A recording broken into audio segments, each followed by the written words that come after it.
que as conclusións do devandito informe, que curiosamente é certo,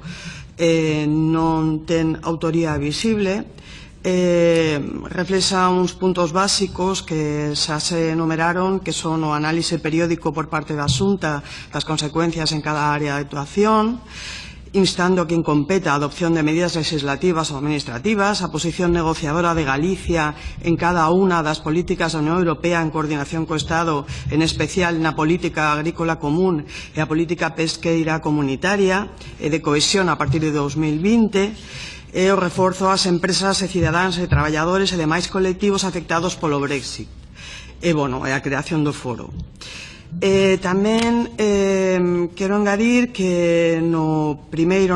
mes de febreiro de 2018 o vicepresidente do Goberno, o señor Rueda, presentou tamén a aprobación da Estratexia de Acción Exterior de Galicia, que é un documento que ofrece un marco global e completo con toda a acción exterior da nosa comunidade e que define obxectivos, ámbitos de actuación, establece os instrumentos necesarios para acadar estas metas,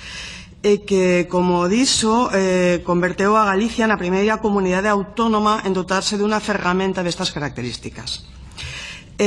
na que o Brexit tamén está lóxicamente presente. Do devandito informe pode extraerse, entre outras cousas, que a crise que azotou a Europa cambiou diversos paradigmas e escenarios, pero sobre todo incidirá moi notablemente o Brexit, xa que o Reino Unido ten sido contribuinte neto aos orzamentos da Unión Europea, que de xeito inminente haberá que replantexar, sobre todo para atender a política de cohesión. Outro punto diz que o futuro dos fondos europeos non está indefectiblemente predeterminado. Por iso, debemos ser proactivos para poder acceder no futuro post-2020 ao novo financiamento suplementario e atender severas desavantaxes estruturais que habemos que encarar, en liña co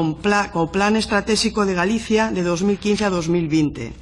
Tamén dis que o Brexit debe ser incorporado como un reto máis da administración pública galega, que estamos a falar dun proceso que pode dilatarse no tempo porque determinados aspectos dependen de decisións unilaterais adoptadas polo Reino Unido. Por isto, hasta que non se materialicen os acordos que establezcan as condicións da súa saída, non é posible establecer as súas consecuencias.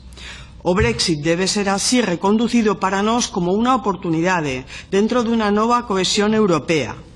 Parécenos, pois, lóxico, ante toda esta información, coñecer o posicionamento da Xunta, as liñas concretas e debatelas na Cámara coa maior urxencia. Apoiamos, por tanto, a proposta do Partido Socialista de Galicia.